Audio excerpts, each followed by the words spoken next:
This story happened when I was studying in one of the colleges in the state of Sabah, Malaysia. I was born and raised in a big city, so I never believed in supernatural stuff. I was staying in campus, Block B of the school's hostel. During my first week in the campus hostel, nothing weird happened. One day, one of the seniors who were sharing the same room with me, his name was Huang, he told me and another newbie a little history of our school hostel. There are 5 blocks altogether. Block B and C are the boys' hostel, and the girls stayed in Block D, E, and F.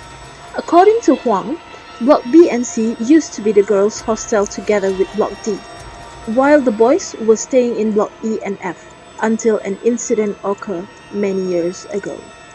It was during finals. A girl named Melati took her swan dive from one of the girls' block.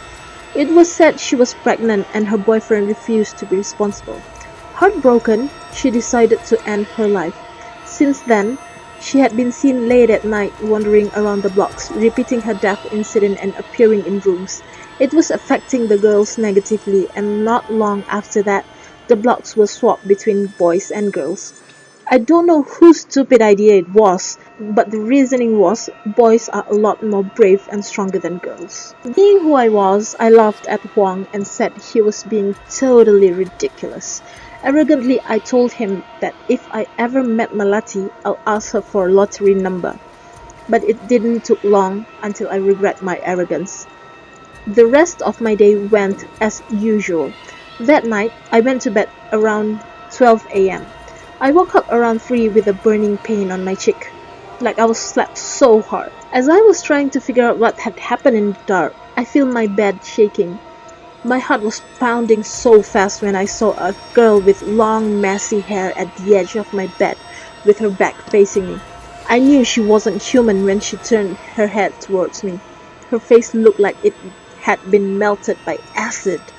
I wanted to scream, but nothing came out. I tried to move, but it felt like I was paralyzed. I think it was about 1 or 2 minutes, but it felt like forever. I ended up with a slap bruise on my face that lasted about a week and a new point of view of the supernatural world.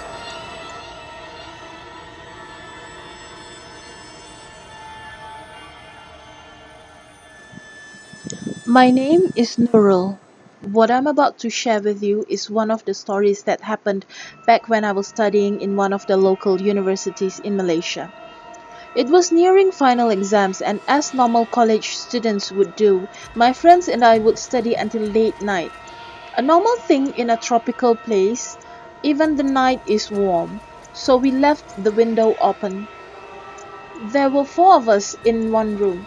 Me and another girl were studying on our study desk right in front of the window, and the other 2 girls were on their bed also studying. We were so focused in our studies, we lost track of time. Suddenly, an old lady went past our window and asked us, "Miss, would you like to buy some curry puffs?" She asked. I look at my roommate and they all give me one look that tells me no. So I told the old lady, "No thank you, we are full." I smiled at her. She smiled back and left. The girl who sat next to me quickly closed the window and curtains. She looked so pale. "We're on the fucking 4th floor. How did she..." She paused. Our room was on the 4th floor and the window was facing the car park below. There was nothing anyone can walk on. And who the hell sells curry puff at 2 in the morning?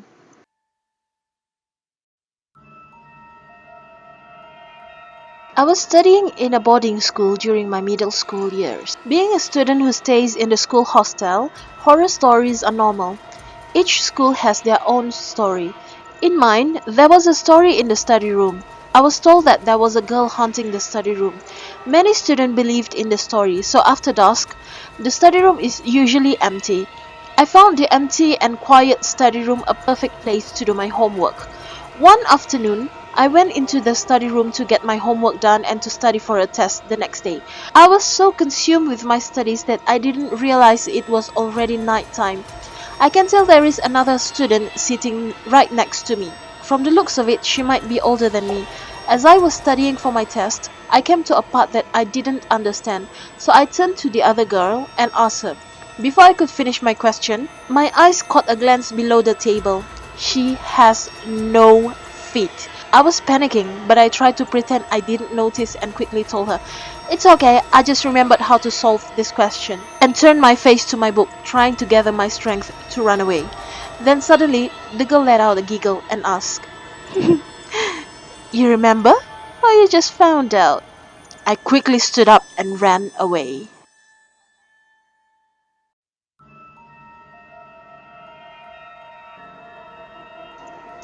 There was a legend of the ghost of an old lady circulating around when I was in school. It was said that this old lady would appear in hostel rooms in the middle of the night, scaring kids who stayed up late. At first, I thought it was a mere rumor spread to scare us and make us go to bed early. I paid no mind to it. I shared my room with four other girls. We had our beds in one row with the window across our beds. Next to the window were wooden lockers.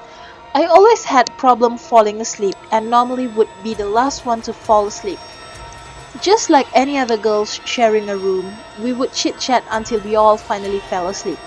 One night, as it gets late into the night, one by one my friends fall asleep except for me. I was lying on my bed when I caught a movement at the corner of my eyes from on top of the lockers. Instinct kicked in and I stayed as still as I could, pretending to be sleeping. That was when I heard it, a raspy voice of an old lady. "One is sleeping, two is sleeping, three is sleeping, four is pretending to sleep." And then she giggled. She repeated it a few times, and I had no idea how long it was until I finally fell asleep. The next day, I woke up with a high fever and moved out of the hostel right away. There you have it, 4 ghost stories in dorm rooms, or as we usually call it in Asia, hostel. If you like the stories, don't forget to give the video a thumbs up and subscribe so that you won't miss our upcoming stories. This is Sasha. Until next time, be careful of what lurks in the dark.